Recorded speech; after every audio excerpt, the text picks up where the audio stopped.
मिंबर नूर पर जलवाबार उलमाए ज़वील एहतराम मशाइख सादात हाज़रीन अहले सुन्नत व जमाअत, अस्सलामु अलैकुम व रहमतुल्लाहि व बरकातुहू। अल्हम्दुलिल्लाह अल्हम्दुलिल्लाहिल हन्नानिल मन्नान अल्लज़ी खलक़ल इंसान व अल्लमहुल बयान वस्सलातु वस्सलामु अला रसूलिही सय्यिदिल इंसी वल जान व अला आलिही व अस्हाबिही ज़विल खैरि वल इहसान, अम्मा बअद। फ़अऊज़ु बिल्लाहि मिनश शैतानिर रजीम, बिस्मिल्लाहिर रहमानिर रहीम। इन्नल्लाहा मअल्लज़ीना तक़व्व वल्लज़ीना हुम मुहसिनून। सदक़ल्लाहु मौलानाल अज़ीम। बारगाह रिसालत मुआब सल्लल्लाहु तआला अलैहि वसल्लम में एक बार दुरूद पाक का हदिया पेश करें। अल्लाहुम्मा सल्लि अला सय्यिदिना व मौलाना मुहम्मदिन मअदनिल जूदि वल करम व आलिहि व अस्हाबिहिल किराम व इब्निहिल करीम व बारिक व सल्लिम सलातन दाइमतन सरमदन अबदा। मेरे अजीजों, सुल्तानुल औलिया पीराने पीर गौसे आज़म दस्तगीर सैयदना अब्दुल कादिर जीलानी क़द्दसल्लाहु सिर्रहु शरीफ की 11वीं का महीना चल रहा है और आज आपके यहाँ आना मेरा जलसे की गरज से नहीं था। हमारी हज व उम्रा ज़ियारत की टूर्स एंड ट्रैवल्स की ऑफिस जिसका इफ्तिताह था, उस इफ्तिताह के फातिहा खानी में हाजिर होना था और साथ में हमने ये सोचा कि हमारा जाना आना कहीं पर सिर्फ खालिस किसी की छोटी फातिहा के लिए या किसी की दुकान की इफ्तिताह के लिए न रहे, बल्कि हम अपनी ज़िंदगी का ये मिशन बनाएं जहाँ से गुज़रे मुस्तफ़ा की खुशबू फैलाते हुए जाएं। नीयत का असर है, इसको जलसा नहीं बनाया गया था एक घर की तकरीब, बल्कि यूँ समझ लें तो बिज़नेस से ताल्लुक़ रखता है। ऑफिस की इफ्तिताह बिज़नेस का एक हिस्सा है, उसके इफ्तिताह में फातिहा के लिए आए और इसी स्टेज पर एक निकाह भी होना था। तो ये बज़ाहिर देखा जाए तो ये घरेलू चीज़ें होती हैं, लेकिन किसी के घर की तकरीब को महफिल रसूल बना देना ये एक अजीम नेमत है अल्लाह ताला की। और सूरत वाले सिर्फ सूरत वाले नहीं, बल्कि अल्लाह तबारक व ताला का ये एहसान है, जब उसके नबी की बात कोई करता है तो वो चाहे जंगल से भी गुजर जाए, वहाँ शहर आबाद होता है।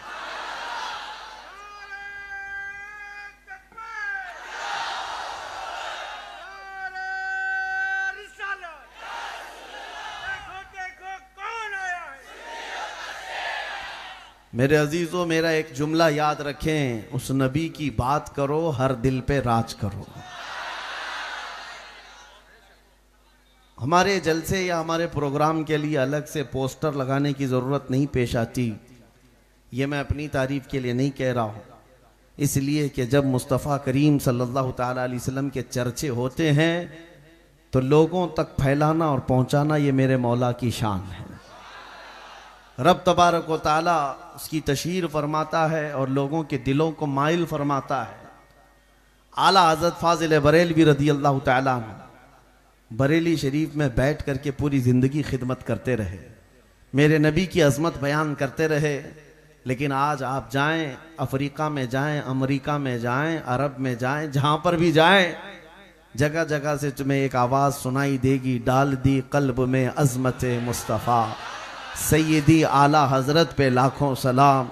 उस आला हजरत ने रसूल की खिदमत की थी, लेकिन चप्पा चप्पा आज उन पर भी सलाम भेज रहा है। इसीलिए उस नबी की बात करो हर दिल पे राज करो। हुजूर की जो बात करता है मौला करीम उसके कलाम को भी जिंदा रखता है, उसके नाम को भी जिंदा रखता है। आज सुल्तानुल औलिया गौसे पाक रज़ी अल्लाह ताला अन्हु की बारगाह में खिराज अकीदत पेश करना है। और मेरे अजीज़ों, ये सुन्नियों का माहौल है, आप हजरात भी इस मिशन को लेकर के चलें कि अपने बच्चों में ये बात मुंतकिल होती जाए, ट्रांसफर होती जाए। कल को तुम्हारे बच्चे गूगल से और फेसबुक से, इंस्टा से इस्लाम हासिल कर रहे होंगे और उनको ये लगता होगा कि सारा दीन जो है गूगल से आया होगा। मेरे अजीजों, ये सोशल मीडिया और फिर इंटरनेट के ज़माने में कहीं इनको ये लगने ना लग जाए कि दीन ऐसे ही इसी रास्ते से आया। हरगिज नहीं। इन बच्चों के दिमाग में, दिल में ये चीज ट्रांसफर करते जाओ, हमारा दीन जो आया है वो गौसे पाक से आया है। हमारे पास जो दीन आया है वो गरीब नवाज से आया है। हमारे पास जो दीन आया है वो आला हजरत से मिला हुआ है। ख्वाजा दाना से आपको दीन मिला हुआ है। इन औलिया कामिलीन से चल करके जो दीन आया है वो साफ सुथरा है। वरना जो गूगल के पीछे लगे हुए हैं, आज जैसे प्रोफेसर से, किसी इंजीनियर से, किसी प्लम्बर से दीन हासिल करने के लिए नौजवानों की एक बड़ी खेप घूम रही है। उनको ऐसा लगता है रेफरेंस नंबर देता है, हदीस नंबर देता है, ये गूगल वाला जो इंजीनियर है इसी से दीन फैला हुआ है। ये ऐसे ही लेकर के जाएंगे जैसे गूगल मैप वाली आंटी घुमा देती है। गूगल मैप से जाते हैं, जरूरी नहीं कि हर बार वो सही रास्ता दिखाए। गूगल मैप कभी कभार ऐसी गलियों में ले जाता है जहां से वापसी का रास्ता ही नहीं मिलता। कई जगह पर यह भटका दिया करता है। इसी तरह से उस दीन की तरफ ना जाओ। मेरे अजीजों, दीन किससे ले रहे हो ये देखना बहुत जरूरी है। इसीलिए हम औलिया कामिलीन की बारगाह में वक्तन फवक्तन ये खिराज अकीदत पेश करते रहते हैं, उर्स मनाते रहते हैं, जलसे करते हैं।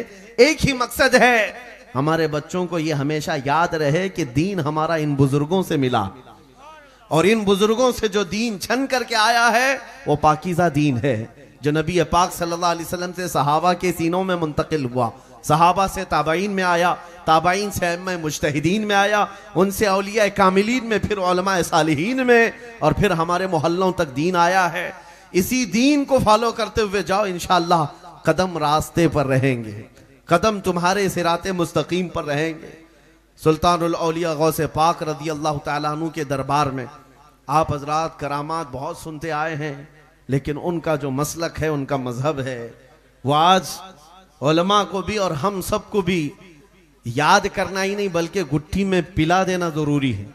गौसे पाक का एक मसलक ये है, गौसे पाक रदी अल्लाह तआला अन्हु उस जमाने में बगदाद आए थे जब बगदाद में हक बोलना बहुत बड़ा जुर्म था। हजरत अबू बकर, हजरत उमर का नाम लेने पर वक्त के शिया खुलफा कोड़े मारते थे, कोड़े लगाते थे। उस जमाने में गौसे पाक मिंबर पर खड़े होकर हक बात का ऐलान कर रहे थे। और याद रखो मेरे अजीजों, हालात जैसे भी सख्त आ जाएं, दीने इस्लाम से रूगर्दनी करने वाला या मसलहत के पर्दे में छुप जाने वाला मोमिन कामिल नहीं है, बल्कि दीन की हक्कानियत को आखिरी सांस तक लोगों तक पहुंचाता रहे। यह हुसैनी किरदार है, यह हुसैनी किरदार है। आज के दौर में यह बात बहुत सख्ती के साथ अमल की जरूरत है। यहां तुम्हारी गर्दनों पर लोग चढ़ करके खड़े हैं आज कि हक बोलोगे तुम्हारी जुबान खींच लेंगे, तुम्हारे ऊपर न जाने कितनी पाबंदियां आएंगी। अभी सैयद साहब मुझसे कह रहे थे, मौलाना साहब, कि बार बार दबाव डाला जाता है बयानात के मुतालिक। मेरे अजीजों, ये चीजें तो हम जिंदगी में रोज देख रहे हैं, हम भी देख रहे हैं, क्योंकि अंग्रेजों की एक बात मालूम थी 200 साल पहले। उन्होंने यहां पर जो हुकूमत कायम की थी, एक अंग्रेज ने लिखा है कि हमारे आका ये कहते थे हमारी तोपों में उतना दम नहीं जितना ये उलमा की जुबान में दम है। उलमाए रब्बानियीन की जुबान से जो हक बात निकलती है, वो अंग्रेज कहते थे हमारी तोपों में भी वो दम नहीं है। वजह यह है कि तोप निकल करके किसी को उड़ा सकती है या बर्बाद कर सकती है, लेकिन उलमाए सालिहीन की जुबान खुलती है तो रूहों को जिंदा कर देती है, मुरझाए हुए दिलों को ताजगी बख्शती है। इसीलिए हर जमाने में उलमा आजमाइश के चक्कर में पड़ जाते हैं, आजमाइश का शिकार हो जाते हैं। और हमें हमारी तारीख याद होनी चाहिए। जिस अजीम मुहद्दिस जलील इमाम अहमद बिन हंबल को 5 लाख हदीसें याद थी मेरे मुस्तफा की, उस अजीम इमाम को जब खुले बाजार में कोड़े मारे जाते थे, एक दो नहीं 300 कोड़े मारे गए इमाम अहमद बिन हंबल को। और इमाम आजम अबू हनीफा, करोड़ों मुसलमान जिनकी आज इक्तिदा करते हैं, जेल में रखा गया था। अहले बैत अतार में से एक दो नहीं, कई इमाम ऐसे हैं। इमाम मूसा काजिम कई सालों तक जेल में रहे, जेल में जहर भी दिया गया, जनाजा जेल से निकला है। या उलमाए सालिहीन जेलों में गए, फांसियों के फंदे पर चढ़ गए। मैं आज पूछना चाहता हूं, आज के लोगों के लिए दीन का काम क्या सिर्फ हलवा पराठा खाना है, दावतें खाना है? उलमाए सालिहीन इस बात को याद रखें, अल्लाह ने जो अमानत हमें दी है इसको हर जमाने में बयान करना होगा। अमन का दौर है तो ठीक है, लेकिन मसाइब के जमाने में भी हुसैनी किरदार अदा करना होगा। इस बात के लिए हर वक्त तैयार रहें। हम किसी को छेड़ने की बात नहीं कर रहे, हम किसी को उकसाने की बात नहीं कर रहे, किसी को गाली गलौज करने की बात नहीं कर रहे। बात सिर्फ इतना करना चाहते हैं नौजवानों, जब मुझे यकीन है कि मेरा दीन सच्चा है, मेरा नबी सच्चा है, मेरा खुदा सच्चा है, अल्लाह का कलाम सच्चा है, तो फिर मैं सर छुपा करके क्यों जीऊं, सर उठा कर जीऊं।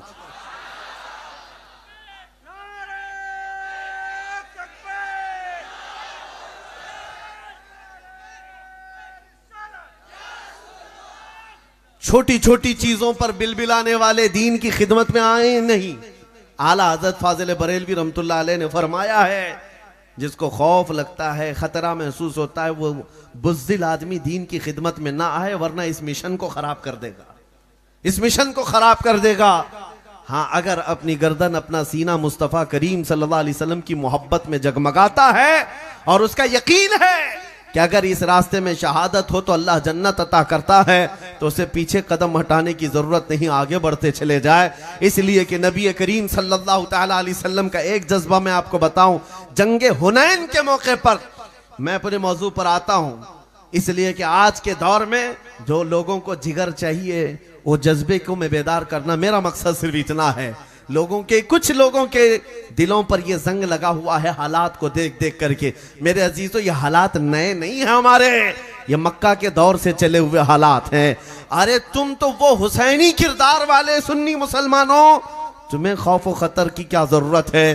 तुम्हें चाकू छुरी तलवार से कौन भला डरा सकता है? जो कौम हर साल मुहर्रम में करबला की दास्तान सुनती चली आ रही है, हुसैन आजम की शहादत को सुनती है, तो वो मातम करने के लिए नहीं है, रोने धोने के लिए नहीं है, ताजिया उठा करके डुबाने के लिए नहीं है। हम हुसैन आजम के किरदार को जवानों को, बूढ़ों को इसलिए सुनाते हैं, 80 साल का बूढ़ा भी करबला सुने तो 25 साल का जवान बन जाए, उसके अंदर जज्बा है। जंगे हुनैन के मौके पर कुरान पाक में उसका जिक्र भी आया है। अल्लाह ताला ने फरमाया, लक़द नसरकुमुल्लाहु फी मवातिन कसीरतिन व यौम हुनैन इज़ अअजबतकुम कसरतुकुम फलम तुगनि अन्कुम शैअन व ज़ाक़त अलैकुमुल अर्दु बिमा रहुबत थुम्मा वल्लैतुम मुदबिरीन। कुरान पाक में रब ताला फरमाता है, अल्लाह ने कई मौकों पर तुम्हारी मदद की है, खास तौर पर हुनैन के मौके पर। हुनैन, जंग हुनैन में हालात ऐसे थे, सहाबा की तादाद बहुत ज्यादा थी, बड़ी तादाद थी, तो रब फरमाता इज़ अअजबतकुम कसरतुकुम। पहले सहाबा को ये लगा बहुत बड़ी तादाद है, सब फतह कर लेंगे, लेकिन हालत क्या हो गई, बदल गए। फलम तुगनी अन्कुम शैआ, रब फरमाता है तुम्हारी बड़ी तादाद से कुछ हो तो नहीं सका वहां पर। वज़ाक़त अलैकुमुल अर्द, जमीन तुम पर तंग कर दी गई। वो जंग में हालात ऐसे हो गए कि जमीन तंग हो गई, कुफ्फार और मुशरिकीन बहुत गालिब आने लग गए। फिर सहाबा इकराम के पैर जमीन से उखड़ गए, इतनी तकलीफें, इतनी मशक्कतें।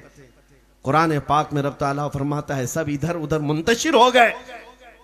वो हालत इतनी सख्त थी जंग हुनैन में, कोई इधर मुंतशिर कोई उधर मुंतशिर, सफेद दरहम बरहम हो गई।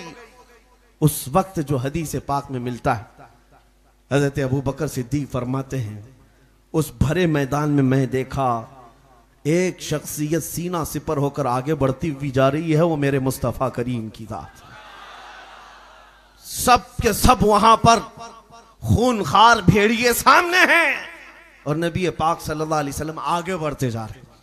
हजरत सिद्दीक फरमाते हैं ऐसी शुजाअत तो देखा नहीं, आगे बढ़ते हुए जा रहे हैं। प्लस मैं आपको बता दूं, ये कहते हुए नहीं कि लोग उनमें से बहुत सारे नए सिपाही थे, नए फौजी थे, हो सकता है वो नबी को नहीं पहचानते हो, छुप छुपा करके कोई लीडर इधर उधर जाता होगा। हुजूर पाक सल्लल्लाहु ताला अलैहि वसल्लम सामने जा रहे हैं तो ये कह करके नहीं कि मैं भी मुसलमानों का एक सिपाही हूं, बल्कि खुले आम ऐलान करते हुए आगे बढ़ते जा रहे हैं। अना नबिय्यु ला कज़िब अना इब्न अब्दुल मुत्तलिब, मैं अब्दुल मुत्तलिब के बेटे का बेटा हूं, झूठा नबी नहीं हूं। ये नबी पाक का फरमान उस मैदान में जहां तलवारें सोते हुए लोग खड़े हैं और सामने बढ़ते हुए आ रहे हैं। साहबा कहते हैं जितने कदम डगमगाए थे अचानक जान में जान आई, ऐसे सबके सब मुत्तहिद हुए कि अचानक हमने देखा सबके हाथ बिजलियों की तरह कौंधने लग गए। जो मुंतशिर हुआ था मैदान, पल भर में मेरे मुस्तफा की शुजाअत के बाद पूरा का पूरा गलबा इस्लाम को नसीब होता है। मेरे अजीजों,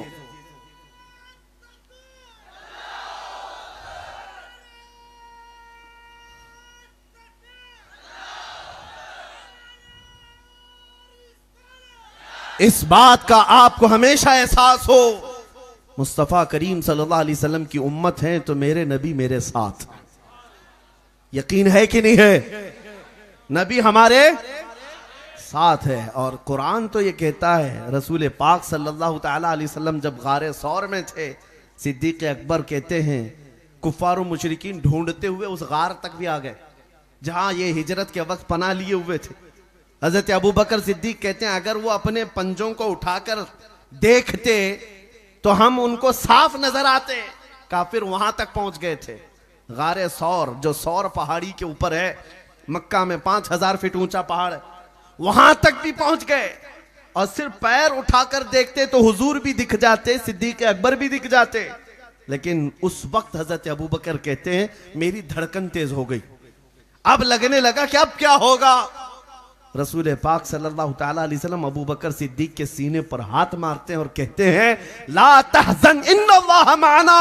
अबू बकर घबरा मत, अल्लाह हमारे साथ, अल्लाह हमारे साथ है। ये कुरान में आया है, ये जुमला 10वें पारे में मौजूद है। आज तमाम मुसलमानों से मैं यही कहना चाहता हूं, हालात चाहे जैसे भी बिगड़ जाएं, हजारों गुरु घंटाल उनके साथ, सारी ताकतें उनके साथ, सारी फौज उनके साथ, सारे बम मिसाइल पेट्रोल सब उनके साथ, करोड़ों किसी के साथ हो, लेकिन यकीन है मेरा मौला हमारे साथ है।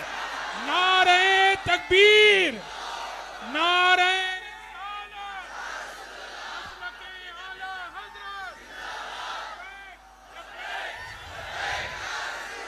लब्बैक लब्बैक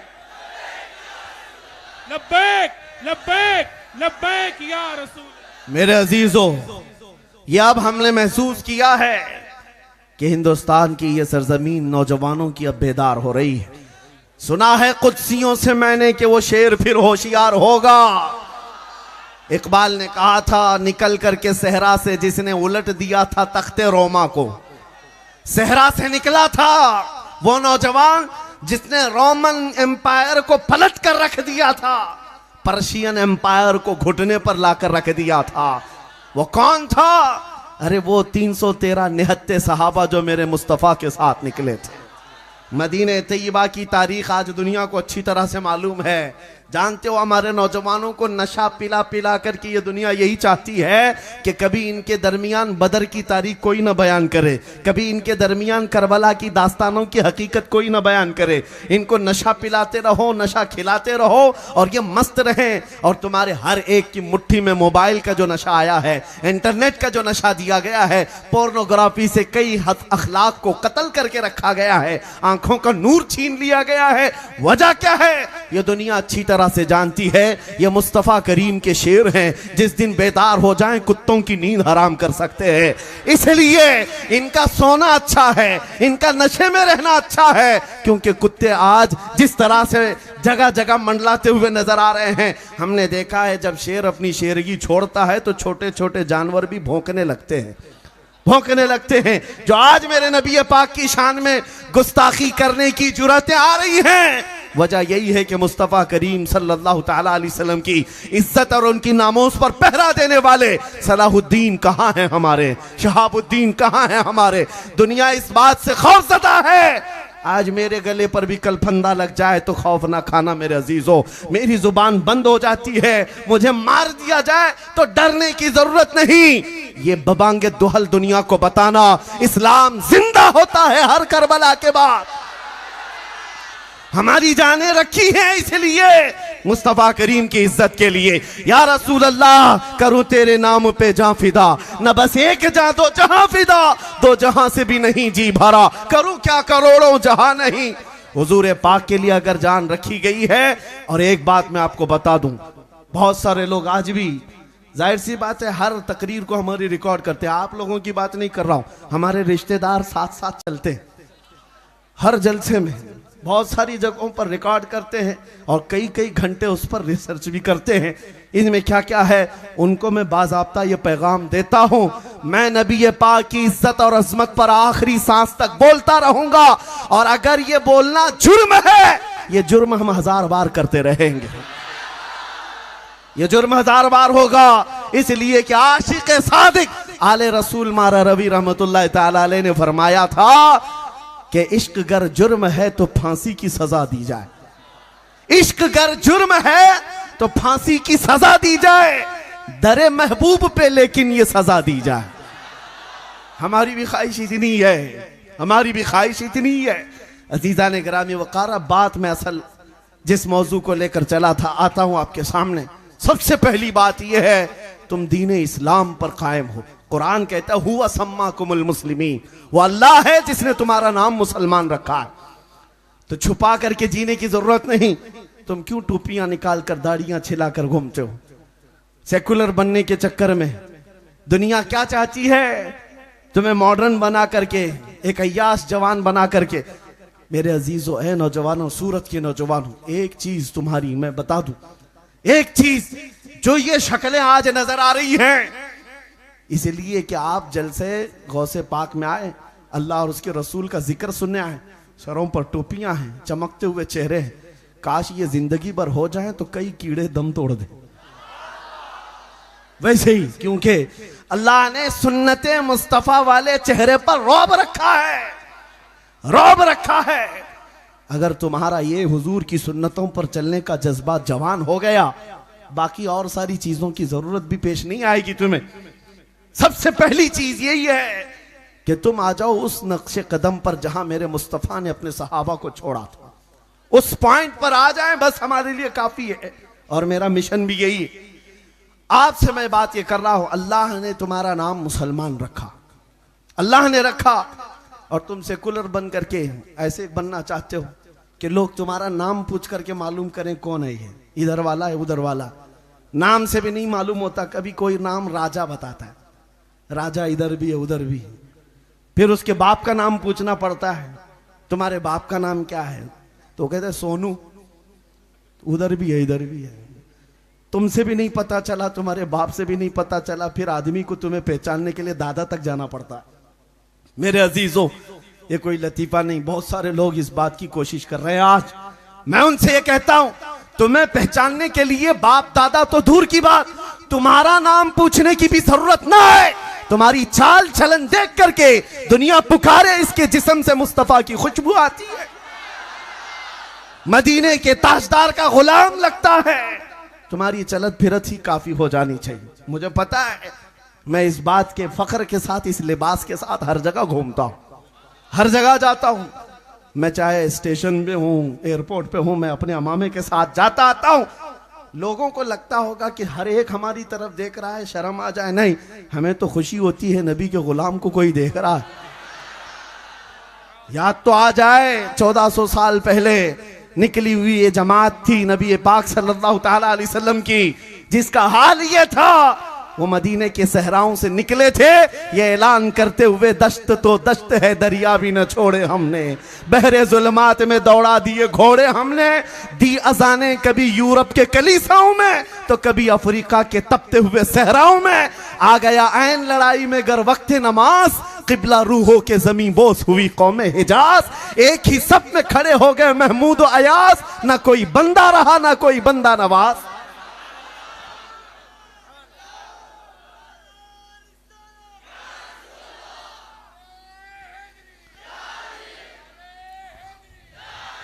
मेरे अजीजों, आपको आपकी हैसियत मालूम नहीं है, आपको नहीं मालूम आपकी हकीकत, लेकिन दुनिया को पता है, लोगों को मालूम है।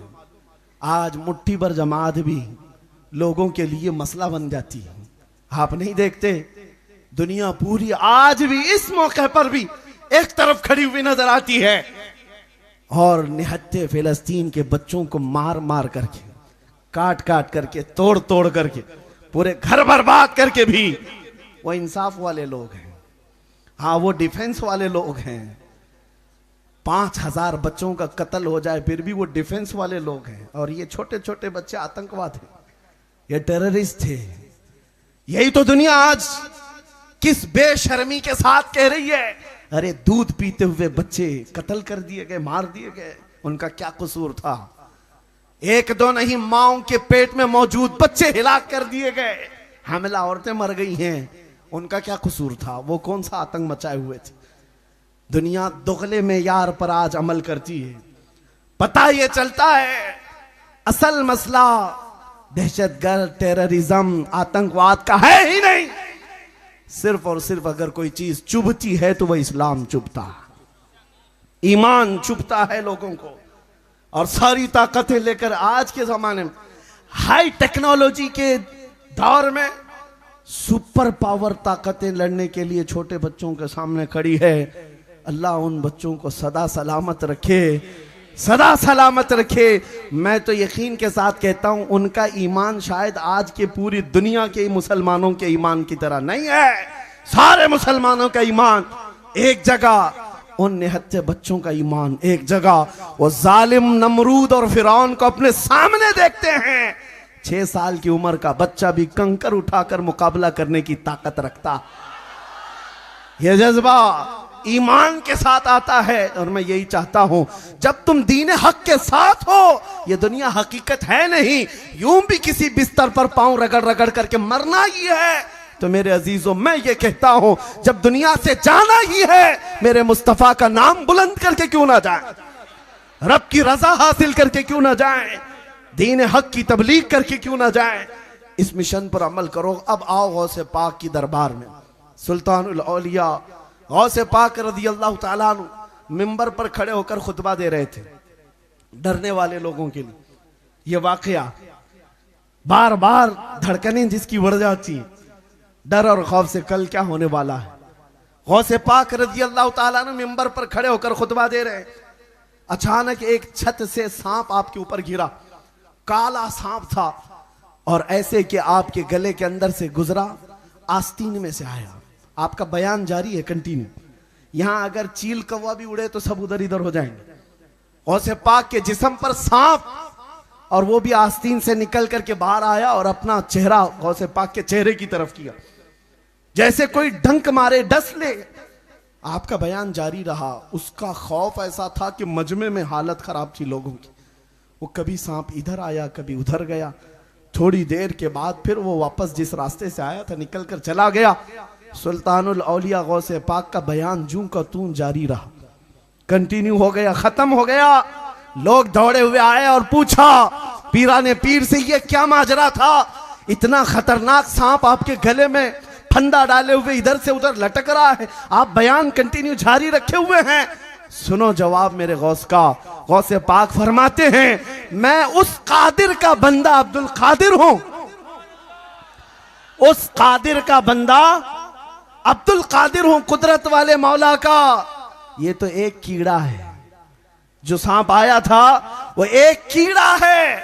मेरा यकीन मौला की कुदरत पर ऐसा है, अगर अब्दुल कादिर की मौत लिखा है अल्लाह ने, सांप तो दूर की बात मच्छर से भी हो सकती है। और अगर मौत नहीं लिखी, 1000 सांप भी आ जाएं, मुझे कोई जिंदगी से दूर नहीं कर सकता, मुझे मौत नहीं दे सकता। आज ऐ सुन्नी मुसलमानों, आपसे भी मैं यही कहूंगा, अगर तुम्हारी मौत लिखी है, किसी रास्ते पर जिंदगी की शाम हो जाएगी। और अगर नहीं लिखी है, वक्त के नमरूद और जालिम लोगों से भी तुम्हारी मौत नहीं होगी। ईमान पर कायम रहो।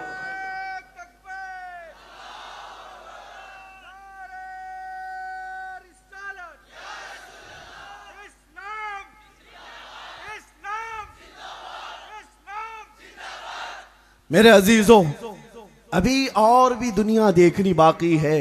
क़यामत के करीब बड़ी बड़ी चीजें आएंगी तुम्हें खौफ और दहशत में मुब्तला करने के लिए। इसीलिए मेरी तकरीर का अक्सर हिस्सा जो सुनता होगा वो जानता होगा, मैं जब बयान करता हूं तो सिर्फ ये चाहता हूं कि उसका डर निकल जाए, खौफ निकल जाए। आला हजरत का यही मिशन था, खौफ न रख रजा जरा, तू तो है अब्दे मुस्तफा, तेरे लिए अमान है, तेरे लिए अमान है। और दुनिया को अपने ईमान के साथ जिंदा रह करके बताओ, ये कौम बिल्डोजर से डरने वाली कौम नहीं है।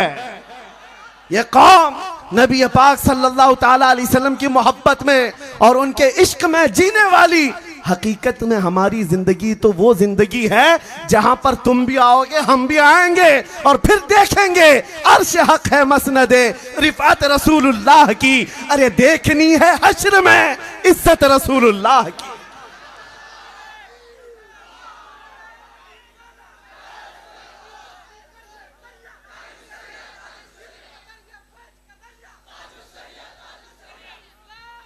मेरे अजीजों, आज एक आयत में पढ़ा था, चंद दिनों पहले की बात है, जब ये हालात बहुत तेजी से दुनिया में बदलते आ गए, बड़ी बड़ी ताकतें धमकियां दे रही हैं, पता नहीं क्या क्या चीजें। और जब ऐसी बातें होती हैं, शेरों की लड़ाइयों में कुत्ते बाहर निकल आते और मीडिया पर बैठे यहीं पर से भौंकना शुरू कर दिया। ये खत्म हो जाएंगे, वो खत्म हो जाएंगे, इनका नाश हो जाएगा, उनका नाश हो जाएगा। ये बैठे हुए कुर्सी पर से अभी तक अपनी खुजली खत्म नहीं कर सके, इस्लाम खत्म करने की भविष्यवाणियां करते रहे। सुनो, मैंने एक आयत पढ़ी थी कुरान की, हुवल्लज़ी अरसल रसूलहू बिल हुदा व दीनिल हक लियुज़हिरहू अला दीनि कुल्ली। वो अल्लाह है जिसने अपने रसूल को दीन हक के साथ भेजा है, हिदायत के साथ भेजा है। इसलिए भेजा है ताकि ये रसूल उसका दीन पूरी दुनिया में गालिब करे। ये दीन पूरी दुनिया में गालिब आकर रहेगा।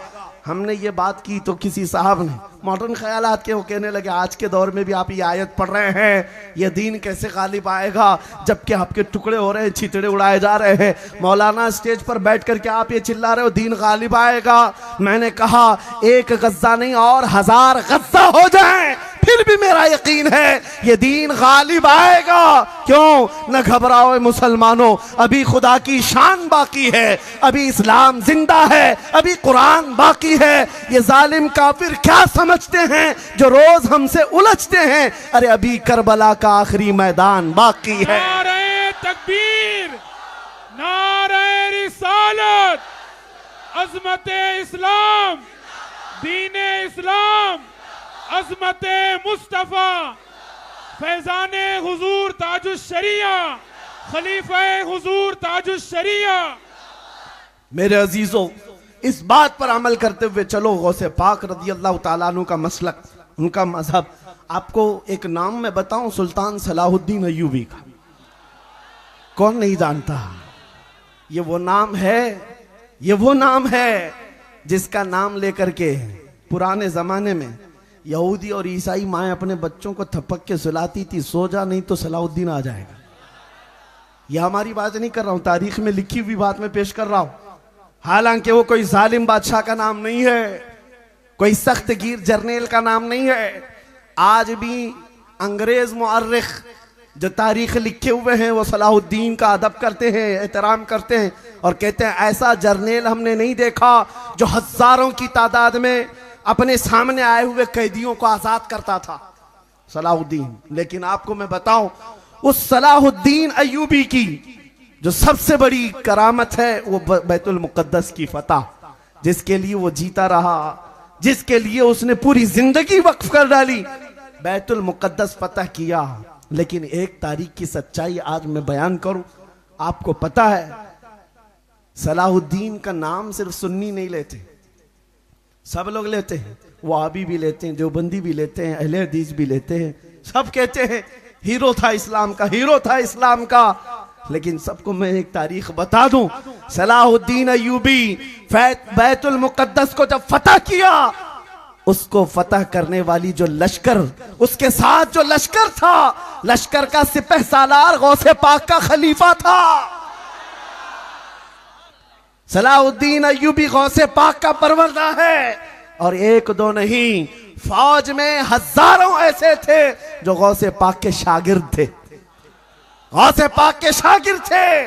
और लोग आज हमें ताना मारते हैं कि ये 11वीं खाने वाले क्या करेंगे, गौस पाक का नाम लेने वाले सुन्नी क्या करेंगे, सिर्फ देगें पकाएंगे, नियाज खिलाएंगे और चले जाएंगे। नहीं, तुम्हें पता नहीं 11वीं खाने वालों ने ही बैतुल मुकद्दस फतह किया था। गौसे पाक के खलीफा ही सिपह सालार थे। अजीजा ने गिरामी वकार, ये हिस्सा भी हमारी जमात को हासिल है। और आज के दौर में भी बाहर निकल करके देख लेना, दुनिया में बहुत सारे कुत्ते भौंक रहे हैं। इस्लाम का परचम लहराने वाली शख्सियात तो बहुत सारी नजर आती हैं, सब जगह दाढ़ी टोपी वाले हैं, सब जगह दाढ़ी टोपी वाले दिखते हैं।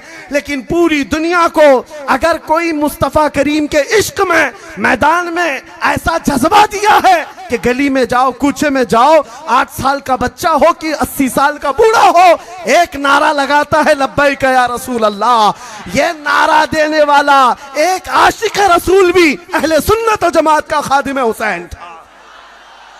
हर जमाने में यह हिस्सा रहा है। इसलिए औलिया इकराम की मुहिब जमात ये नजात वाली जमात, ये हक्कानियत वाली जमात है। इस पर कायम रहो, मसलक आला हजरत पर कायम रहो। जिंदगी दी गई है इसी के लिए, जिंदगी दी गई है इसी के लिए। औलिया इकराम की मोहब्बत में रहो। गौसे पाक रदी अल्लाह ताला अन्हु के आशिकों के बारे में लोग ये कहते, आज सवाल उठाते, कुछ भौंकने वाले ये कहते हैं बगदाद जल रहा है, गरनाता तबाह हो गया, मिस्र, तुनीस, लीबिया इतने हालात खराब हो गए, फिलिस्तीन जल रहा है, तो फिर आज गौसे पाक क्यों नहीं मदद करते? ये सवाल बार बार कई जमातों की तरफ से आता है और सुन्नियों को छेड़खानी करते। मेरे अजीजों, हर एक का एक वक्त होता है, हर मैदान का एक काम होता है।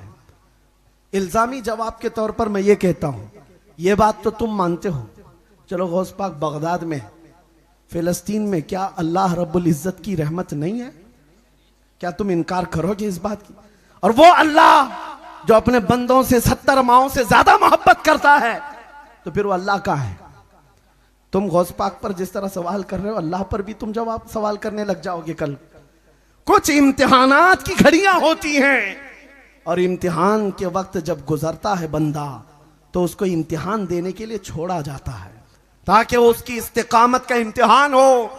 ये जमा रहता है, डटा रहता है या फिसल जाता है, मुसीबतें दे करके मौला आजमाता है। आज उन पर आई हुई मुसीबतें सिर्फ उनका इम्तिहान नहीं, पूरी दुनिया का इम्तिहान है। हम सब मोमिनों का भी इम्तिहान है। ये देखा जाएगा उन पर आई हुई मुसीबतों के बाद तुम कैसी जिंदगी गुजारते हो। डर करके मुंह छुपा लेते हो, भाग जाते हो इधर उधर, उसकी धोती में छुपेंगे, इसके पर्दे में छुपेंगे, क्या करते हो? और अगर तुम डटे रहे, जमे रह गए, तुम्हारे लिए कुरान की बशारत है, इन्नल्लज़ीना क़ालू रब्बुनल्लाहु सुम्मा इस्तक़ामू ततनज़्ज़लु अलैहिमुल मलाइका अल्ला तख़ाफ़ू वला तहज़नू व अबशिरू बिल जन्नति अल्लती कुंतुम तुअदून। बेशक वो लोग जिन्होंने ये कहा अल्लाह हमारा रब है, फिर उस पर जमे रह गए, फिर उस पर डटे रह गए, मौला फरमाता है रब ताला उन पर फरिश्तों को उतारता, उन पर फरिश्तों को उतारता है। फरिश्ते ये कहते हुए आते हैं डरो मत, गम न करो, अनकरीब मौला वो जन्नत अता करेगा जिसकी तुम्हें उसने वादा फरमाया। अजीजान गिरामी वक़ार, आज हमारा इम्तिहान है और इस ईमान के साथ जमे रहो, डटे रहो। मैं कोई और चीज की बात नहीं कर रहा। लोगों को, बाज लोगों को ऐसी हमारी इमेज बनाकर बताई गई भड़काऊ मौलाना है, बहुत ज्यादा भड़काते हैं। मेरे अजीजों, किसी के जज्बे को जवान करना या उसके खाबिदा दिल को बेदार करने का मतलब भड़काना है, तो ये तो अच्छा काम है। मैं कहता हूं ये अच्छा काम है। लोगों को, नौजवानों को आज मैं सिर्फ इतना चाहता हूं, दुनिया आज तुम्हें लालच से अपने करीब करने की कोशिश करे, कभी हुस्न शबाब दिखा करके अपनी तरफ लाए। नशा का ऐसा दौर दौरा है मुसलमानों के मोहल्ले में, अल-अमान वल हफीज, अल्लाह की पनाह। सारे नशे के अड्डे हमारी तरफ क्यों मूव कर दिए गए? लोग आज एड्रेस पूछते हैं हमारे मोहल्लों का इस काम के लिए। ऐ नौजवानों, तुम्हारी पहचान ये नहीं है, नफासत तहारत तुम्हारा आधा ईमान। नशा तो बहुत दूर की बात है। पानी में अगर कचरा गिर जाए, पानी का रंग बदल जाए, मजा बदल जाए, तो वो पानी तुम्हारे लिए जायज नहीं, पानी तुम्हारे लिए जायज नहीं होता। फिर तुम उस हराम चीज को अपने हाथ में ले कैसे सकते हो? क़यामत के दिन तुम्हें मुस्तफ़ा करीम की ग़ुलामी के साथ खड़ा होना है तो अपने मुआशरे में इनकलाब लाओ और ऐसी बेदारी लाओ, हर नौजवान को इतनी तमीज हो जानी चाहिए कि दुनिया मुझे देखकर मेरे नबी को पहचानना चाहती है।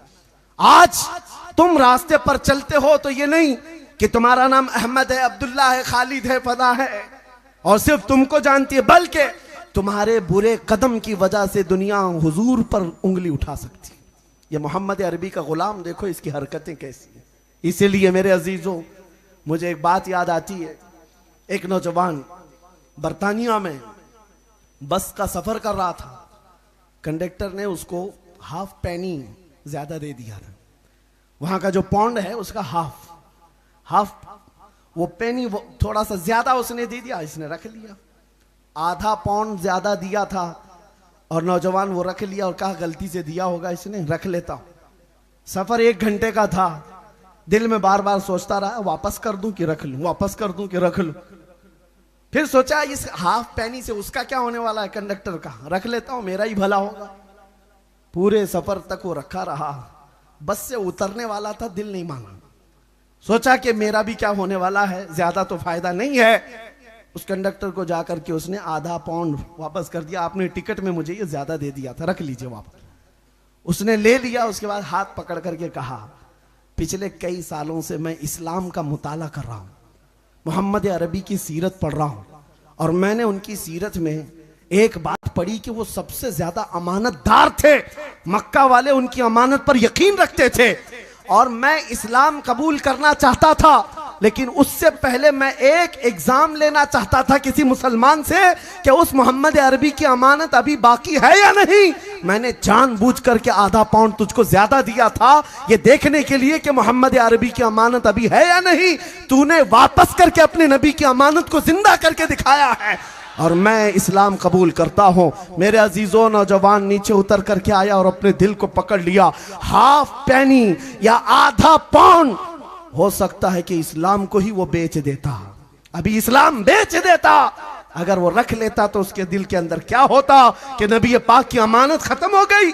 ऐ नौजवानों, आज मैं तुमसे कहना चाहता हूं, जब दुनिया औरतों की इज्जत लूट रही थी तब मेरे नबी ये फरमा रहे थे, एक बच्ची जिसके घर पैदा हो जाए, अगर वो सही सलामत तरबियत करके उसका निकाह कर दे तो उस पर जन्नत वाजिब है। जब नबी पाक औरतों की इज्जत बयान कर रहे थे, उस नबी की तुम उम्मत हो, आज तुम्हें वो अखलाक जिंदा करके दिखाना है। आज तुम्हें नशा मुक्त मोहल्ले बना करके दिखाना है। आज तुम्हारे अखलाक और किरदार के साथ एक इनकलाब ला कर दिखाना है। फिर जो रोना रो रहे हैं ना, ऐसे हो गए हालात, वैसे हो गए हालात, कुछ नहीं होगा। इसलिए कि एक ही शर्त है, ये तुम क्या चाहते हो, ये मिल जाए, वो मिल जाए, ये मिल जाए, वो मिल जाए, ये तो दुनिया की बहुत छोटी छोटी चीजें हैं जिसके पीछे तुम भाग रहे हो। एक चीज आखिरी अर्ज कर रहा हूं, कुछ लोगों को लगता है मुझे हुकूमत में ओहदा मिल जाना चाहिए, मैं कॉमन बन जाऊं, सेकुलर बन जाऊं, मैं इसके पीछे उसके पीछे भागूं, मुझे ये चीज मिल जाए, वो दौलत मिल जाए। अरे ये दुनिया की छोटी छोटी चीजें जिनको हासिल करने के लिए तुम अपनी आइडेंटिटी खत्म कर रहे हो। मैं तुम्हें बताता हूं मिलता क्या है कि मोहम्मद से वफा तूने तो हम तेरे हैं। अरे ये जहां चीज है क्या, लौह कलम तेरे हैं, लौह कलम तेरे हैं। कर नबी पाक से मोहब्बत, फिर तकदीर अपने हाथ से लिख। अजीजा ने गिराम वखार, आप अपनी किस्मत को लिखो अल्लाह तुम्हारी मर्जी के मुताबिक, क्योंकि कुरान में फरमाता है लहुम मा यशाऊन फीहा, अल्लाह फरमाता है उनके लिए वो सब चीजें हैं जिसकी वो ख्वाहिश करते हैं। बस हुजूर की गुलामी में आगे बढ़ना है, मसलक के आला हजरत पर कायम रहना है। अब मैं अपने इन जुमलों के साथ गौसे पाक रदी अल्लाह ताला अन्हु के सच्चे आशिकों को एक पैगाम दे करके जाता हूँ। हालात का रोना ना रोएं, ये बिगड़े हुए हालात का रोना रोते हुए ज़माना गुजर गया। अपने दादा से पूछ लो, वो भी बताएंगे हमारे ज़माने में भी हालात ख़राब थे। उनके दादा से पूछ लो, वो भी कहेंगे हमारे ज़माने में भी हालात ख़राब थे। इस्लाम के लिए हर ज़माने में ऐसे चैलेंजेस आते रहे, लेकिन तुम्हें मेरे अजीजों गाड़ी चलाना है तो फिर ट्रैफिक में ही चलना पड़ेगा। तुम खाली रोड का इंतजार करते करते कभी ड्राइविंग नहीं सीख पाओगे। आ जाओ मैदान में और उसके बाद निकल पड़ो मेरे नबी पाक की मोहब्बत में। ये ऐलान करते हुए ऐ नौजवानों, एक नारा दे करके जाता हूं, दुनिया जितनी दौलत की तरफ बुलाए ठोकर मारो और फिर ये कहो अपना सब कुछ गुंबद खजरा कल भी था और आज भी है, मेरे नबी से मेरा रिश्ता कल भी था और आज भी है। बतला दो गुस्ताख नबी को गैरत सुन्नी जिंदा है, उन पे मर मिटने का जज्बा कल भी था और लब्बैक या रसूल अल्लाह, लब्बैक या रसूल अल्लाह। व आखिरु दावाना अनिल हम्दुलिल्लाहि रब्बिल आलमीन।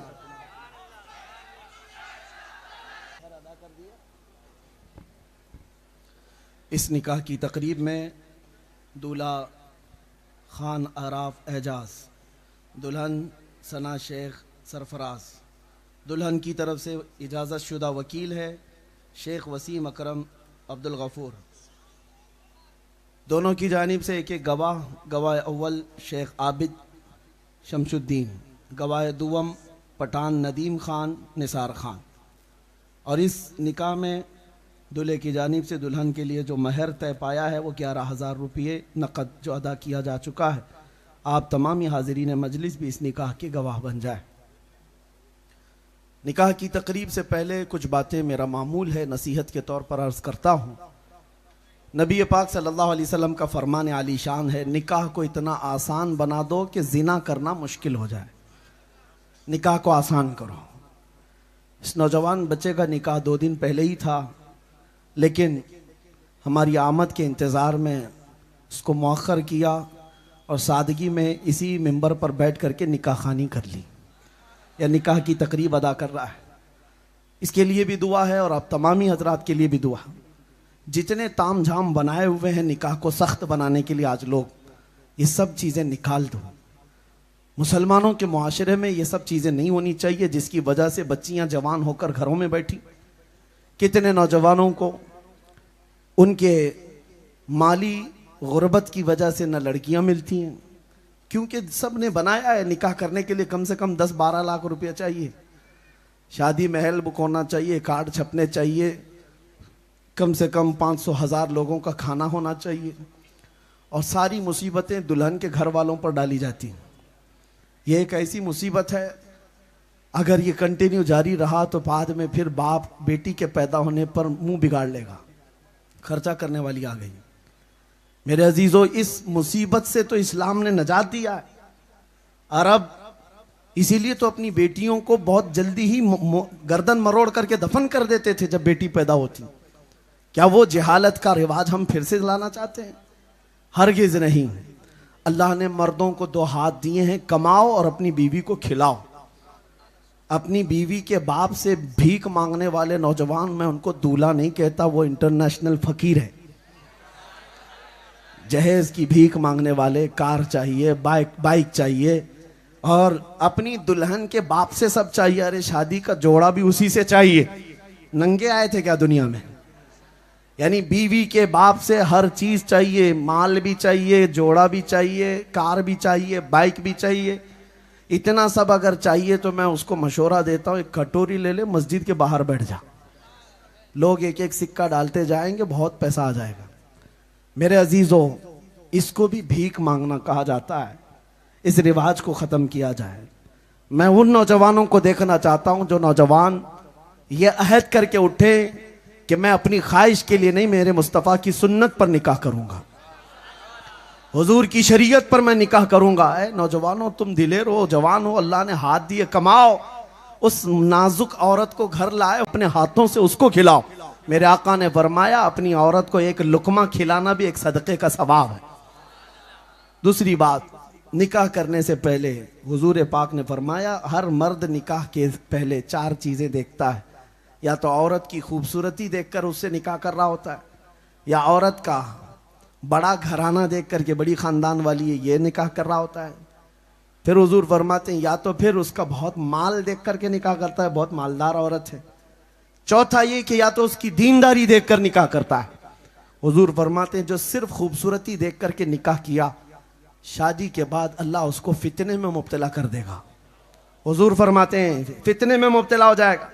और सिर्फ औरत के बड़े पैसे होने वाली की वजह से निकाह किया, हुजूर फरमाते हैं शादी के बाद वो फकीर बन जाएगा, मोहताज हो जाएगा।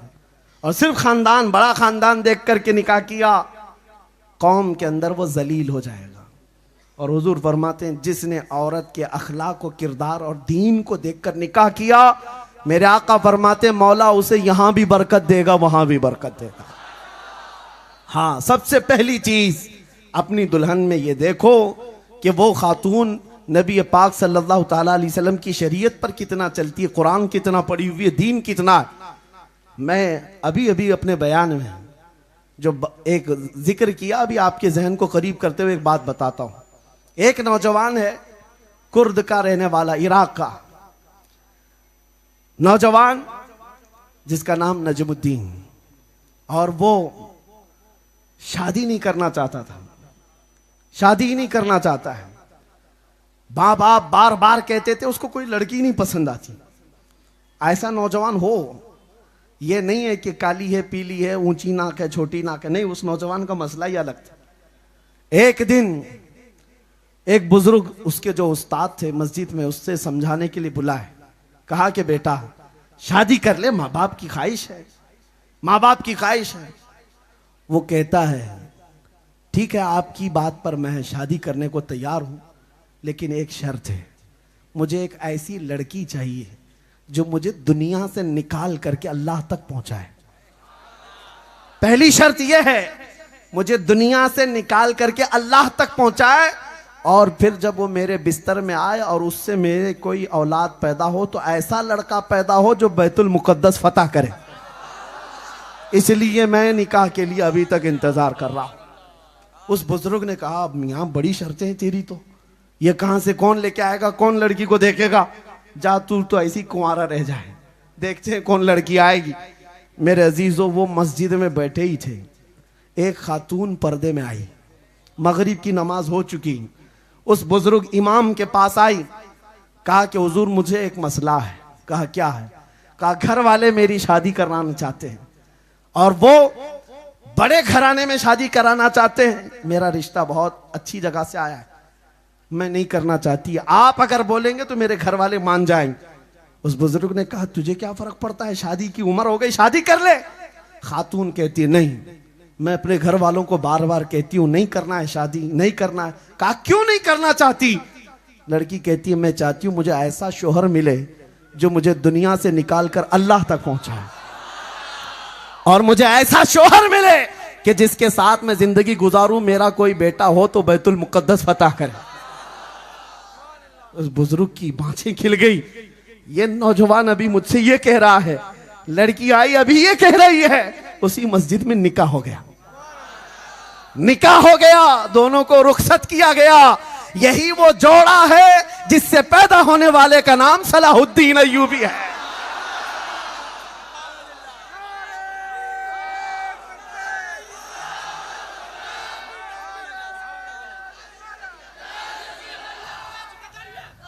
मेरे अजीजों, ये बात है, नीयत साले हो तो अल्लाह रास्ते पैदा करता है। हाँ, नीयत वॉशिंग मशीन लाने की है, नीयत कार लाने की है, नीयत पता नहीं माल कमाने की है, तो फिर घर में वैसी मिलती है। जैसी तुम्हारी नीयत होती है वैसी चीजें होती हैं। इसलिए जो कुंवारे हैं उनसे मैं कहता हूं दुआ करो, अल्लाह ताला ऐसी तुम्हें रफीक हयात, शरीक हयात अता करे जो दुनिया के वाहियात से निकाल करके तुम्हें अल्लाह तक पहुंचा दे, अल्लाह तक पहुंचाए। और लड़कियों के लिए भी यही दुआ कि वो भी दुआ करें, नौजवान वो थिरकता फिरकता और मुजरे करता हुआ नहीं। तुम्हारा आइडियल ये होना चाहिए, खवातीन तक मेरी बात जाती है तो अल्लाह की बारगाह में सजदों में ये दुआ करें, मौला मुझे कोई शोहर अता करे तो खालिद बिन वलीद का गुलाम अता कर, मुझे रसूल पाक का शहदाई अता कर। और जब नीयतें ऐसी हों, दुआएं ऐसी हों, तो मौला करीम जोड़े भी ऐसे बनाता है, और औलाद भी पैदा होती है तो हसनैन करीमैन की गुलाम पैदा होती है। अल्लाह करीम इस निकाह को भी बरकत अता फरमाए। जो आज ये गौसे पाक के जलसे में निकाह हो रहा है, अल्लाह ताला इस निकाह को खूब खैर व बरकत वाला बनाए और इनको नेक व सालेह औलाद की नस्ल अता फरमाए। मैं निकाह का खुतबा पढ़ रहा हूँ, उसके बाद इजाब व कबूल होगा। मुख्तसर सी महफिल है। अल्हम्दुलिल्लाह अल्हम्दुलिल्लाहिल्लज़ी जअलन-नार अला सय्यिदिना इब्राहीम अलैहिस्सलाम बरदन व सलामा। अल्हम्दुलिल्लाहिल्लज़ी जअल सय्यिदना इस्माईल अलैहिस्सलाम ज़िबहन अज़ीमा। अल्हम्दुलिल्लाहिल्लज़ी कल्लमल्लाहु सय्यदना मूसा अलैहिस्सलाम खैर कलामा। अल्हम्दुलिल्लाहिल्लज़ी कशफ़ अद-दुर्र अन सय्यदिना अय्यूब अलैहिस्सलाम बअद अन इब्तलाहु मरदन व सिक़ामा। अल्हम्दुलिल्लाहिल्लज़ी जअल सय्यदना ईसा अलैहिस्सलाम फ़िन-नबिय्यीन खैर मुक़ामा। अल्हम्दुलिल्लाहिल्लज़ी जअल सय्यदना व मौलाना मुहम्मदन सल्लल्लाहु अलैहि वसल्लम हदियन लिन्नासि व इमामा। वस्सलातु वस्सलामु अलैहि व अला आलिहि व अस्हाबिहि सलातन व सलामा। व अशहदु अन ला इलाहा इल्लल्लाह वहदहु ला शरीक लह व अशहदु अन्न सय्यदना व मौलाना मुहम्मदन अब्दुहु व रसूलुहु। अम्मा बअद फ़क़द क़ाल अल्लाहु तआला फ़ी कलामिहिल बलीग़। अऊज़ु बिल्लाहि मिनश शैतानिर रजीम। बिस्मिल्लाहिर रहमानिर रहीम। या अय्युहन्नासु इत्तक़ू रब्बकुमुल्लज़ी ख़लक़कुम मिन नफ़्सिन वाहिदतिन व ख़लक़ मिनहा ज़ौजहा व बस्स मिनहुमा रिजालन कसीरन व निसाअ वत्तक़ुल्लाहल्लज़ी तसाअलून बिही वल अर्हाम इन्नल्लाहा काना अलैकुम रक़ीबा। क़ाल रसूलुल्लाहि सल्लल्लाहु अलैहि वसल्लम तज़व्वजुल वदूदल वलूद फ़इन्नी मुबाही बिकुमुल उमम। वक़ाल रसूलुल्लाहि सल्लल्लाहु अलैहि वसल्लम या मअशर अश-शबाब मन इस्तताअ मिनकुमुल बाअ फ़ल्यतज़व्वज फ़इन्नहु अग़द्दु लिल-बसरि व अहसनु लिल-फ़रज। वक़ाल रसूलुल्लाहि सल्लल्लाहु अलैहि वसल्लम अन्निकाहु मिन सुन्नती फ़मन रग़िब अन सुन्नती फ़लैस मिन्नी। सदक़ल्लाहु मौलानल अज़ीम व सदक़ रसूलुनन नबियुल अमीनुल मतीनुल मुख़्तारुल करीम व नहनु अला ज़ालिका मिनश शाहिदीन वश शाकिरीन वल हम्दुलिल्लाहि रब्बिल आलमीन।